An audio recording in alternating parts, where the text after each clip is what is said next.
talking to me. There's something awakening in my mind. I can't control it. What did you see? There's a crusade coming. You inherit too much power. You have proven you can rule yourself. Now you must learn to rule others. Something none of your ancestors learned. My father rules an entire planet. He's losing it. He's getting a richer one. He'll lose that one too. I'll kill him. This is an extermination. They're picking my family off one by one.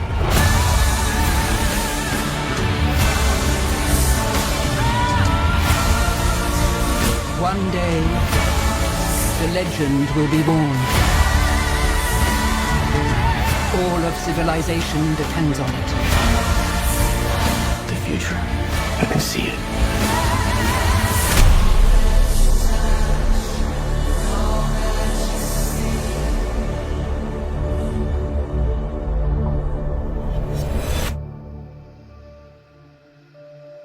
Denis Villeneuve's epic, Dune, based on Frank Herbert's novel, is at last arriving in theaters, and to talk about the film, today we're joined by its cinematographer, Greig Fraser. The film features an ensemble cast, including Timothée Chalamet as Paul, Rebecca Ferguson, Oscar Isaac, Josh Brolin, Zendaya, Jason Momoa, and Javier Bardem. Photography took place on locations in Hungary, Jordan, Abu Dhabi, and Norway. Cinematographer Greig Fraser was Oscar-nominated for the 2016 film Lion, for which he also won the ASC Award and the Golden Frog at Camera Image. He's an Emmy winner for The Mandalorian, and his credits also include Zero Dark 30, Rogue One, A Star Wars Story, and upcoming The Batman. Dune is his first feature with Villeneuve. I'm Carolyn Giardina. Welcome to the Hollywood Reporter's Behind the Screen.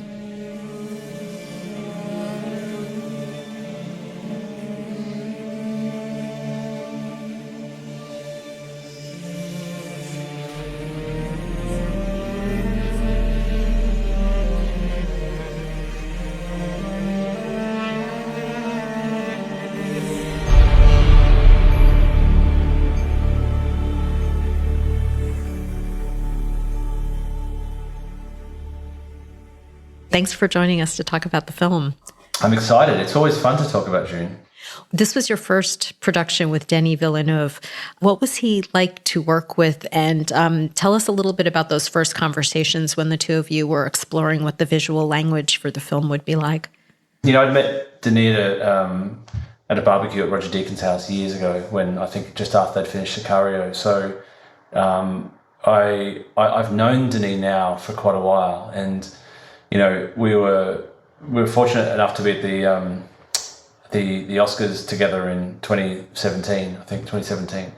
So right. When you were nominated for Lion. Yeah, and I knew he was there obviously because he was nominated for Arrival. But I looked back at all my selfies that I took on the red carpet with my wife and I, and Denis and Tanya were literally right behind us, like two people behind us the whole time. So in every shot that I've got, Denis and Tanya were kind of photobombing our photos. So, but I've known Denis for a long time, and you know, of course, I've always desperately been keen to work with him because he makes such beautiful movies, regardless of the type of film that he's making, be it Prisoners or Sicario or Arrival or Blade Runner or Incendies, or like they're all got a real heart and soul, and they're all character-based pieces at their core. You know, I think Denis, you know, if you look at all of his spots, all of his films, they have an underlying characterization where the actors, the characters, the script, the performances are all super solid and incredibly well-rounded. You know, all those characters are well-rounded. So, you know, he doesn't leave a character on the table, so to speak. You know, like he doesn't have anyone who's an incidental bit player. Like all these characters are sort of fully realized and fully rounded. You know, and that's where working on something like Dune was exciting because he had such amazing cast want to join this. So knowing that, you know, you have all these amazing cast come to do these sort of parts. They're not all massive parts. You know, some of the parts that some actors played are reasonably small, but they're incredibly important parts. And I knew that he wouldn't leave those on the table, so to speak. He'd leave those guys and girls really well-rounded and well conceived. So, but with Skype, we had a great conversation. We talked about all manner of things, film, not just about this film, but about the film that he wants to make, his journey as a filmmaker from being a kid, reading a film like Dune, reading a book like Dune, and just it sparking imagination and sparking sort of the type of visual imagery that he would then draw upon to make his other movies. You know, I really took that from him, that Dune as a source material inspired him not just to make Dune as a film, but inspired him to make every film that he's made. You know, it's obviously filmmakers have a kind of a cook pot of ingredients that they use to make movies, and I really felt that this film was a big part of those ingredients in his filmmaking cookpot.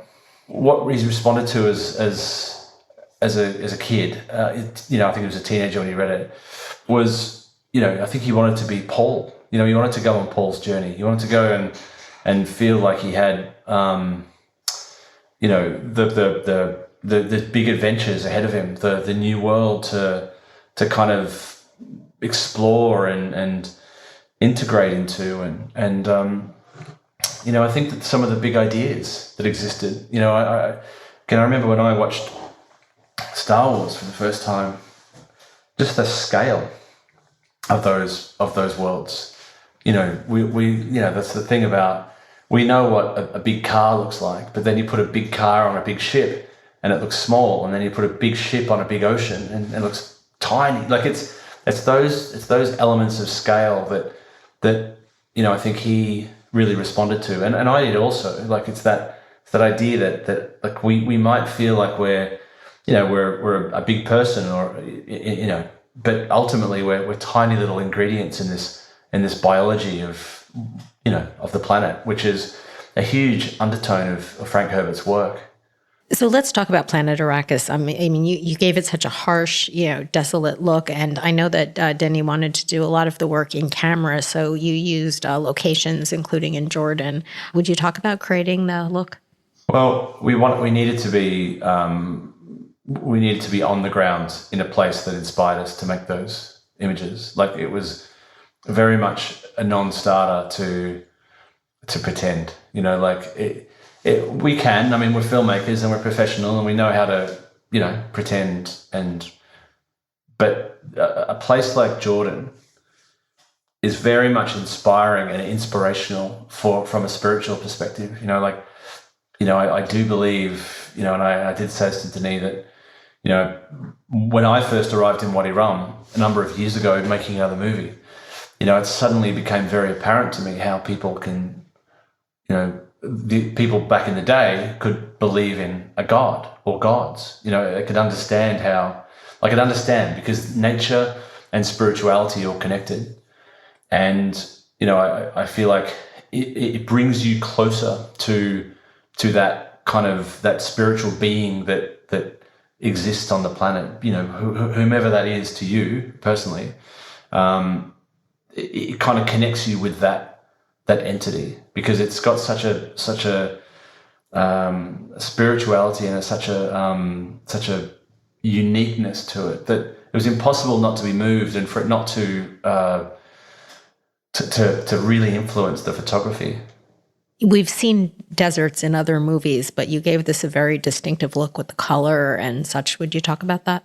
One of the things, again, during that first meeting, we had that first Skype meeting, Denis said to me, this desert is not, it's not the desert that we all know. It's not the yellow sand, blue sky kind of, sun's really, really harsh. But it's still a, visually lovely place to be. He said, we want it to look terrible. We want it to look terrible place to be, in a place that you don't want to exist in. But at the same time, we're making a film, and we don't want the audience to be underwhelmed or disfigured visually by bad photography. It has to be good photography, and it has to be in keeping with the quality of the writing. So, he had a very clear idea, which was, Denis been living this and loving this for a decade. So anytime Denis goes, I think something should be a certain way, you don't go, and you just make that yesterday, because you know that it's been percolating for years and years and years. So not everything was possible, but everything had to be tried, or everything had to be discussed, or everything had to be, followed through to its natural conclusion. And this was very much, he felt like the skies needed to be grey or white, not blue. The sand needed to be kind of, sandy colour, but not yellow, like not orange, and not this kind of, what you might see in outback Australia, or what you might see in the Sahara. Because, everybody tends to shoot with a polarizer, and I say everybody, photographers and desert films tend to shoot with a polarizer, take sort of the edge off the sun and to glisten the highlights, and to to make the exposure better. We tested doing the exact opposite. We wanted to shoot in conditions that were sandy, windy, hazy. That's where Abu Dhabi had a really good look to it. Abu Dhabi, during that period of time when we shot, which was July, August, the hottest months of the year, that no one goes there because it's just unbearable. But it's a beautiful hazy appearance to it. So yeah, it's quite interesting. So in order to create Arrakis, it was Wadi Rum, Abu Dhabi, and then you also used stages in Budapest. Is that right? We did, yeah. We had we pretty much used Wadi Rum for the rock formations, and for like anywhere the buildings are, and anywhere you can exist in a world of relative safety away from the sandworms. Also, we used some areas in Jordan for the scene of the sandworm and the sand crawler scene, where they land and the sand crawler is being eaten by the sandworm, and they lose Paul for a minute. And so we used it for that, because we took infrastructure to Jordan. And, this is boring production stuff, but you've got to kind of make sure that what you do, you take just the right amount of equipment. You don't want to do a scene with 2 people for 8 days and have a massive infrastructure behind you of cranes and condors and people and catering, and like, that's just a waste of money. So we wanted to make sure that we put our production hats on and went, all right, well, if we're in a place with equipment, we need to do some of the big ticket items for the show. And then we used Abu Dhabi for some of the more dramatic visuals, in that they're sand dunes, but some of the less dramatic in terms of action pieces. So the sand dunes were more two-handers, or single-handers with single characters. And you used IMAX for parts of the film. Would you discuss your choices and when you applied that format? I mean, IMAX is such an incredible format for engrossing the subject, engrossing you into a world. It's so fantastic to watch the rise of IMAX, because it's kind of what you never get at home. Like, you'll never get that sort of size screen. You'll never get that experience of having visuals well outside of your peripheral that you can't comprehend or you can't look at quickly. When you frame 240, you can fairly easily survey the scene left and right. When you have IMAX, to watch that scene, you've got to kind of stay focused pretty much in the center. And it seemed like a really logical choice, because we were dealing with great characters, and then we were also dealing with great set pieces. So it seemed like it was a logical choice, particularly also to help with Paul's journey, to help push along and understand Paul's journey. So it was very much used as a dramatic tool, actually. And you shot the film with an Arri Alexa, but I believe you also used a unique post-production process with PhotoChem. Would you describe that? Well, one of the things, and I've been working with PhotoChem now for a number of years, and I did Vice a few years ago with them, with Adam McKay. And one of the great things about Vice that we got to experiment with was different formats. And, on Vice we shot 35mm anamorphic spherical, we shot 16mm, we shot 8mm, we shot VHS, we shot Betacam, we shot like almost every format under the sun for that film. And what was great about that is we got to experiment with filming things out and then shooting them again off the screen, and we got to really play a little bit like back at art college, So one thing that I wanted to try, which didn't make the edit in Vice or didn't make the final process, was filming out digital video, digital, whatever you call Alexa, to film. Because, back in the day, I don't know, I was one of the first films I shot, we did an optical output, and that was it for that. From then on in, it was DIs. And I was really disappointed by that process, by the fact that, not by the DI itself, that was revolutionary, sure. But I was disappointed that suddenly I didn't have the option now to do an optical process anymore. I did one film with an optical process, and I thought it was amazing, just watching the color timer and the skill of those guys and girls that did optical, film to film passes, and the small timing changes that they made. So when I went to a DI, I suddenly thought, well, I feel like we're still getting the intrinsic qualities of film, but it just happens to be digitally scanned. So that's cool, right? And yes, it clearly was cool because that's what happened in the industry, like it or hate it. But I felt like when we started then to shoot digital, and then output digital, and then project digital, and then grade digitally, I felt like there was this piece lacking. So during the Vice process, which we shot on film, I did a little test on Alexa and put it out to film and thought, that's got a real interesting bite to it, which suddenly gives us something of a film look, but isn't film. Do you know what I mean? It's not digital either. It's a new format, or it's a new feel, or it gives you some of the beautiful kind of the qualities of film, the infrared layer, the anti-halation, the halation, whatever goes on with film. Again, I'm not a technical person when it comes to why film looks a certain way.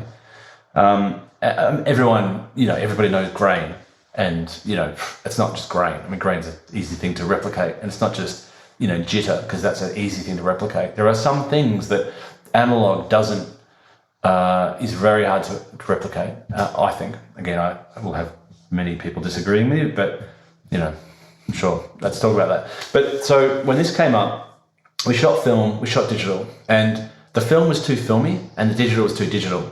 So it felt like the film was a little bit filmy, and it was like Denis didn't respond as well to that as he thought he might, and as well as I thought he might. Actually, I thought this was a film on film for sure. I thought this was a classic film on film. But he responded really positively to the digital because it felt bigger. It was a large format. The lenses were covered more. He felt it was more of a medium format look, which it is. And he felt it was bigger. He felt it felt bigger and not as nostalgic. But he also felt it was maybe a little digital. So then we went through the process of going, well, let's film it out to film. Let's go use that thing that I tried a few years ago. And we did. We filmed it out to film. We filmed it out to 65mm, IMAX film, 65, 35, and multiple different types of stock. And we came up with a nice little mixture that worked for us, that was not too grainy, not too jittery, but actually had a nice sort of filmic quality to it that would also help blend the VFX too. That's what film can also do. If you apply that film right at the end, you do the process right at the end, then it can help sort of blend any VFX in with the non-VFX shots. Would you also talk about your choices of camera movement? Because I thought your use of handhelds also underscored that harshness. When we were in Paul's world, like close up, it always felt really useful to be handheld. And I was very adamant or very aware of the fact that if we were shooting this on IMAX size, that the handheld had to be really good. It had to be very steady and it had to be really clear, because it could not be a type of handheld that I would have done for a music video, for example. You know, a music video that would only get seen on the small screen, or a commercial that would only be seen small. This was, you know, when you're talking about something that's 7 stories high or whatever the biggest IMAX screen is, trying to watch that, you know, and watching my breathing or watching my heart beating or something, it's like you don't want to put that into the audience's brain. You want to just have them understand. You want to be in the character's brain. So trying to kind of channel those characters and trying to be still enough that it felt like the audience could see what they needed to see, but also with enough movement to feel like it had life and energy. So it was really important that we did that. Also, I mean, we of course had still shots, and it wasn't everything handheld, like, but we did try and kind of mix it up to the point where emotionally, if it felt right, we would go handheld. Would you also talk about just lighting with some of those close-ups of Timothée Chalamet or Zendaya? There's a couple of elements of Zendaya that were important. There was the drama, obviously, that's in the movie, but there's also the dreams. There's the dreams that Paul has, the spice dreams that Paul has, the normal dreams that Paul has. So this is a person who can see the future. This is a person who can see ahead. So this person that he was dreaming about clearly had an importance. So we needed to make sure that we filmed her in such a way that it felt, and I won't use the word alluring because alluring is the wrong term, but it had to feel very much something that he needed to attain or achieve access to, you know, achieve proximity to. So, you know, that was part of his draw to this world, was this apparition in his dreams. So we wanted to create something with her from a lighting perspective that felt kind of alluring. You know, it felt that it was something that he needed to see. So a lot of that involved backlight. We very much went slightly orange on that. That was the kind of the one time in the movie that we put a kind of a strong filter on the lens. You know, that the film for the most part is quite muted and very understated when it comes to the color palette. And there is good reason for that. It's because, you know, when you see green for the first time in the movie, that it's an incredibly important color. You know, green is not present in the film from the time they leave Caladan. So it was really important that when they saw green in the biolab, that's again from a mental memory perspective, was something that as an audience could really respond to. But with Zendaya, we made sure that her stuff that was dreamlike was quite orange. Just again, it's just that point of difference in order for it to stand out from the audience's perspective. But when we shot her normally, or I say dramatically, I kind of approached her in a very, very frugal, simple fashion, the same way we approached Timothy. I tried really hard not to do too much or add too much to them, because first of all, you don't need to. Like, they're incredibly, incredibly interesting looking actors. And also, I didn't want to limit their performance in any way. Like, it's not a documentary. We're not making a documentary, and they don't have carte blanche of Jordan to run around and shoot wherever they feel like it. They had a clear, defined area to film. But I wanted to make sure that the mechanics of filmmaking never got in anyone's way, or never ever stood in the way of us shooting quickly. You know, that's been a bit of a mantra of mine for a long time, and it's not always possible, because there are some times you need to spend time lighting a scene. But I tried really hard on this to work with Patrice in advance, and Patrice is the production designer, Patrice Vermette, who's the production designer. And we tried to make sets and try to light sets in such a way that to go in for close-ups and to turn around was super fast. And so I think we did that. I mean, I'd love to hear everyone's take on it, actors and Denis, and, you know, since then, just to see if they felt that was a mission accomplished. You also shot, and I saw them, these fantastic stills during production, including shots of Denis and the actors. You don't typically do that. What drove you to do this on this project? And would you talk a little bit about that? Yeah, well, it was fun to do that. I mean, Denis asked me to do that. I was taking some photos. So I used to be a photographer. I trained as a photographer. And then very soon after photography college, through a various meandering way, I made my way into film production. And I kind of dropped the stills camera for 20 years. I didn't really ever shoot stills because I was done and I was trying to learn my craft as a cinematographer. And so I've been shooting some stills with these beautiful old Russian cameras that I have. And I just love the way they responded to light. I showed Denis some stuff. I think they were my kids, or something. And he went, "Can you shoot some stuff on this film?" And I said, "No, there's no way in the world. There's I can't possibly make this film as good as possible and be still. Do you realize that's going to do my head in?" And he went, No. He goes, "Don't do it for anything else. It's not for publicity.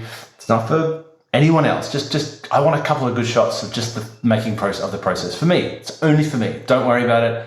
And I went, I said, as long as you don't expect anything, and as long as you don't come to me at the end of the film and go, "Right, so come on, show me 150 photos that we agreed on." So there was no pressure to shoot anything of value, and that was really good because I shot very little of value. It was such a it was such an interesting process getting all the neg back. It was one of the things I quit photography for because I get so wound up and about if you've got a roll of 24 images and maybe you don't on that roll have anything that's mind-blowing, and then you beat yourself up and go, "Oh, I'm a useless photographer." But actually what happens is when you shoot 3 rolls over 24 images, you find that maybe on the third roll there's 7 amazing images but nothing on the first 2 because of the whatever. I mean, anyway, that's a long story. But he asked me to do it. I started photographing it. We were getting the images back. They were good. Some of them were really good. And I was pretty pumped because I was having fun. I wasn't shooting for any other reason except I could. And I had access to the actors and Denis and this process. And, I didn't photograph a book about the process, but it ended up being, this book that I worked on with Josh Brolin, who wrote the poetry and the prose. This is a book that kind of as I've explained to people, it's a punk rock, free jazz style, photography / poetry / design. And it's non-linear, but I think it's pretty interesting. And I'm really keen to see what people say about it. Some of the images I love. I got some amazing portraits of Josh Brolin and Oscar Isaac and Denis and, I just got some really, sometimes the camera's accidentally double exposed. I love my Russian cameras, but technically they're not always the best bits of kit. And sometimes they're double exposed and sometimes they destroyed a perfectly good photograph, but other times they created an amazing photograph. So I don't know, there's a series, when you're making a film, you can't fail on any shots. Every shot needs to be, a keeper, because you can't have the editor going, 9 out of 10 of Greig's shots didn't really work, therefore we have to use the wide that he shot. So you can't do that. You've got to succeed on every single shot. So to have that opportunity to fail as a still photographer at times was really liberating, so that the successes were far greater than I could have imagined. So at one point, did these images go from pictures that you were shooting for Denis to photos that would be published in a book? Well, we didn't. Yeah, sort of. Tanya because Tanya was working on the Art and Soul of Dune, and she's an amazing author, and she came up with the idea of me and Josh. I think Josh and I and Tanya were all talking about it, and I expressed my love of Josh's poetry, and he expressed some love of my images, and I was like, this could be interesting. I never had a desire to do a stills book or a book of photos. I think sometimes they can be a little precious. Sometimes, from my perspective, but I thought these images are sort of throwaway, but they're not. They're really important images, but they're with a poetry, with words. they kind of add up more than just an image. It's a classic thing about what I love about film. Like an image by itself might be something you can hang on your wall, but you put that image next to another image and you put the right dialogue over it, and it can be something that's like heart melting or mind blowing, or anger inducing, or whatever emotion it is that the filmmaker wants to do. It can create these 1+1 stories not equaling 2, but equaling 10, because you've got these ingredients. So I love the idea of mixing photography and poetry and design to become like a bit of an art book, where the images and the poetry and the art all sit kind of equal and all help each other out. So we kind of talked about it then. And then we got on with the job that we were all paid to do, which was shoot a movie and act in a movie and produce a movie. And then COVID struck, and it was like this perfect time. Well, emailed Josh and went, "What are you doing?" And he went, "Nothing." "What are you doing?" I went, "Nothing." So I don't know if it actually would have been what it is without COVID, So despite all the horrors that we all endured in the last couple of years, and some of us more than others, it has been fortuitous in some ways. There's obviously a lot of visual effects in the movie. Would you talk about working with Paul Lambert and the visual effects team, and what were some of the most challenging sequences for you? I mean, Paul, I will say this, I've never ever wanted to give a VFX supervisor as big of a hug every day than I have Paul. Paul, we'd be sitting in meetings, and normally you'd be sitting in production meetings and you'd be talking about the how to achieve a certain shot. And normally the designer has an opinion, the DP has an opinion, the VFX soup has an opinion, and the producer has an opinion. Everyone has a different opinion. Now, normally production design, DP and VFX are normally close, but the producer's normally out. But on this, we'd go around the room and Paul would be the first one the words would come out of his mouth. He goes, "Well, the light's not right by doing it that way, so we can't do it that way." I sit there and I was like, okay, hug number 1. And then he'd say it again. He'd talk about the light not being right. Well, all right, hug number 2. Counting up the amount of times that I want to give the guy a big bear hug, because he was basically fighting the battles that I'd fight, which, and I know for a fact from the past, if you don't have the right light, then it's very hard to make something look correct.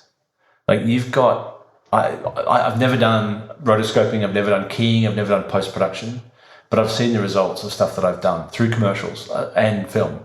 And I've seen it when I've been able to light something really correctly about how good the results are. So Paul was a very strong advocate of using very little blue screen, very little green screen, and using sand screen, which we called it, which was a sand color.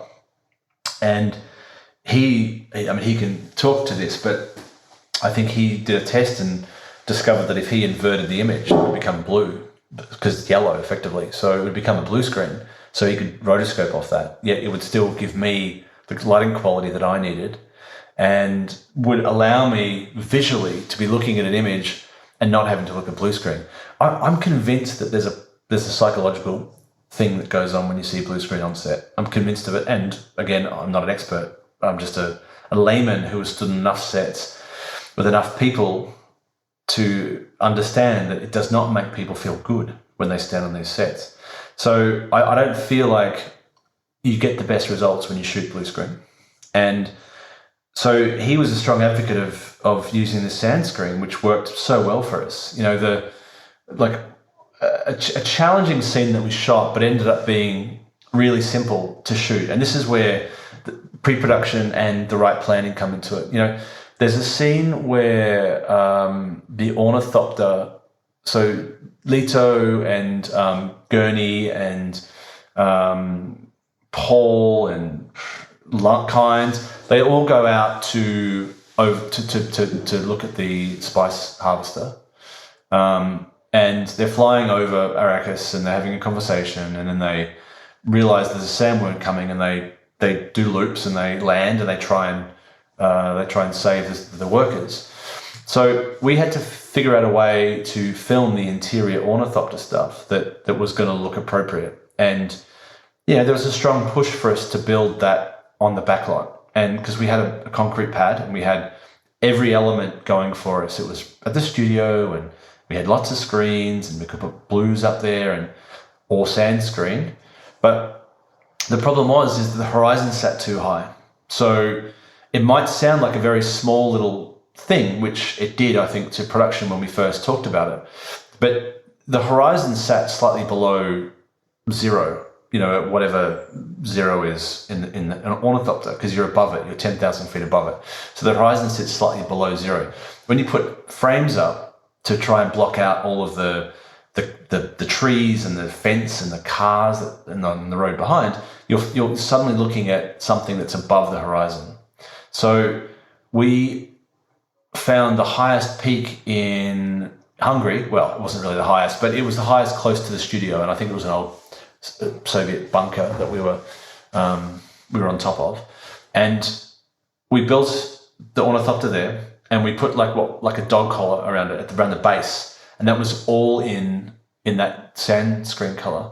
So we ended up with a horizon that was correct, the right height, which meant that we had the sky the way that we wanted to, and then we had the sand screen reflected at the bottom. So then Paul, all he needed to do, and again, I won't speak for him and say all he needed, because they did probably more than this, but I think they just needed to map the sand, the desert below. It wasn't a blue screen where they had to completely change the reflections and key, and it was apparently a lot simpler option. For us, it was a hard one to shoot because we were in this ornithopter on a gimbal turning around. So we wanted to be able to turn. So we had the light moving and the light turning and the horizon changing.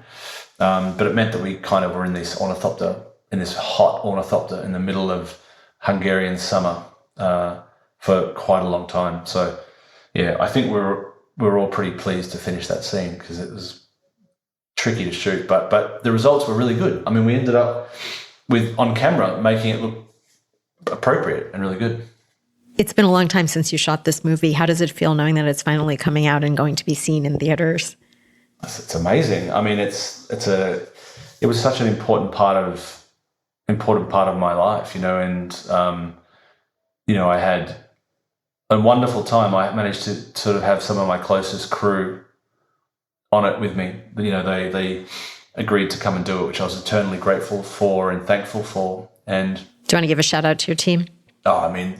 Jake Markison, Jamie Mills, Guy Micheletti, Phil Smith. I mean, Chris Rudkin, Dan Carling. These guys have done a lot with me. I've done a lot with them, and I'm really sort of very very loyal to them, and feel like the work that they do brings out the best work in the work that I can do. So we all had a very good experience, and also it just the set and the tone that Denis and Tanya set. Denis, he's a very passionate guy, and he's a very lovable guy, and he'll let you know when he's in love with what you're doing, and it's doesn't matter who you are on set, if you're the DP or the actor or the loader or the trainee. He'll let you know. So I think everybody appreciated that fact and appreciated that he would have that passion for the material as well, and everybody knew they were making something great. And all the actors who came in, there was not a hint of anything with them. There was nothing jarred. There was no kind of ill feeling anywhere for anybody. So I don't know. As far as an experience goes, it was pretty joyous. So the fact that it pushed because of COVID, everyone was like, "Oh man," but maybe the wait makes it better. I don't know. What was the most challenging shot on the film for you, or sequence? I mean, I talk about the time that we, at the beginning of the film, Denis said, we want to go to Abu Dhabi. And I think at that point in time, we were kind of, production-wise, we were kind of spent. I don't know the numbers, but I think we were kind of like, all right, we can't go to Abu Dhabi. I don't think we can do Abu Dhabi. And then he went, okay, I want to do Abu Dhabi, but I want to do it with the minimum crew. And he was quietly going, I'll do it with the minimum crew anyway, because I want to, because that's the film that we're making. And I think they agreed. And he said, I think he used the number 15. He goes, I want to go to Abu Dhabi with 15 people. And I think everybody just went, yeah, right. No, impossible. And Denis held the line the whole film, 15 people. And then as crew requests kept coming in, like for me, I know, I had some of my crew going, what happens if we need this bit of kit? Can we bring this guy just in case? And I had to go, no, Denis has said 15 people, and I respect the 15 people. Yes, it's going to be hard. Yes, it's going to be trickier. And we ended up going to Abu Dhabi with I think 15 people. I mean, it was that literally that small. And to be able to work so closely with those actors, we dawn and dusted, which meant we got up really early. We saw a dawn, shot the dawn, went home at 9 a.m., went back out at 4. We slept during the day. It was a fantastic shoot. And I still want to do an entire film like that. Maybe not an entire film, but at least 6, 7, 8 weeks where, you get into the rhythm of sleeping during the day. I don't ever do that. So when you're that tired because you've only slept, 4 or 5 hours at night, it's great. You break up your sleep cycles. So it was something that I felt really good about, because on a studio movie, I say that in inverted commas, we were doing something so independent, and it was probably the most independent type film that I'd ever done, because it was so small and so intimate, and yet we were making Dune. It felt like the same movie, but it just felt like a really beautiful way to finish the film. What was the most challenging of the environments that you shot in, whether that be temperature or... It probably would have been Abu Dhabi, but thankfully we didn't spend much time in the heat of the day. Jordan, we were there and it was hot as well in the middle of the day, so that was tricky. Every day we all went home kind of, having sweated a lot and having drunk a lot of water. But maybe even harder than that was actually dealing with some of the changeability in Hungary. Trying to match exterior days in Hungary, and sometimes Hungary isn't very sunny, and it's always a problem. I mean, every DP on the planet has experienced that, where you go out wanting a sunny day and you get a cloudy day, or vice versa. So it's those variables that you kind of can't control, which are always tricky. But, that goes back to sort of maybe, shooting on the volume, which we did not do on this movie, but there are times where the volumes can take those variables out, where you know what you're stepping in for. So you know what the scene that you're about to shoot will look like. What was it like working with these actors? These actors are amazing. These actors were, I mean, they're a dream come true as far as a DP goes, because they're incredible to look at, sure. Incredible to light, sure. But also, these actors have been in some of my favorite films. I mean, it was such a trip meeting Josh Brolin. And it was such a trip seeing Josh Brolin and Javier Bardem. And then such a trip even more seeing them see each other for the first time in how many number of years that they'd been apart. They'd not seen each other. No Country is one of my favorite films. So both of those characters are incredible characters. So standing in the desert in Jordan, because they obviously both started at different times, and they both saw each other when Javier came to set for a wardrobe test, and Josh was on set for a scene, and they saw each other, and they were it was like old buddies seeing each other for the first time. There's actually a couple of shots of that in my book, mine and Josh's book, that I shot, and he responded to when he saw my images. So he wrote, he obviously, that was an experience for him too, because he hadn't seen Javier for a long time. So he wrote very beautifully about that experience in the book.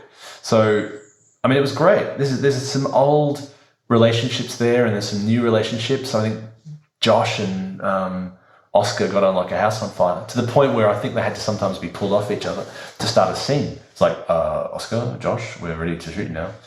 And they were just in their world, just riffing off each other and laughing. I think they're just constantly laughing. So not on set, obviously, that's their professionals, but while they're waiting for set. What was it like transitioning from Dune to Batman? Obviously, a very different look and picture. It was tricky, I will say that. It's the opposite. It's the diametric opposite. I mean, obviously, I can't talk too much about Batman right now, as you know, but But we all know what a Batman film looks like, and we all know what Dune looks like because we've seen Dune now. So there is no deserts in Batman. I can give you that scoop. There is no deserts. There are no spaceships in Batman. I can tell you that.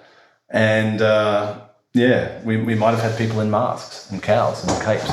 So it was very different, but super exciting because, you know, that's one thing that I've tried to do in my career is mix it up and not repeat myself or not do the same thing twice, you know. And, you know, there are times where I might have rhymed with things that I've done, but hopefully I've never repeated myself in terms of my choices. So being able to go from something like Dune, or Dune, say in America, sorry, the English say it differently, to something like Batman was quite a interesting transition, and something I worked very hard to try and de-Dune out of my brain, and you know, increase my Gotham City knowledge. Is there a genre or type of film that you haven't worked on yet that you are particularly interested in doing? Well, I've never done an animation. I've never shot an animation, and that's something that I would be really interested in doing. I feel like it might take too long, which is part of my ability to concentrate over the course of a couple of years might flounder. But never done animation. But I've never done a musical. You know, I was watching Grease the other day with the kids, the original Grease, and I was like, this film is amazing. Like, this has got everything that a film, like, an audience wants. Like, it's got handsome boys, pretty girls, fun songs, like, it's got love, it's got hate, everything about it. It's such a simple, fantastic film. And I don't know, I one day I would love to do something like a musical, some fruity little number that has I don't know what type of musical that is, you know? Thank you so much for joining us, and great to talk to you again. Thanks, Caroline. I appreciate it.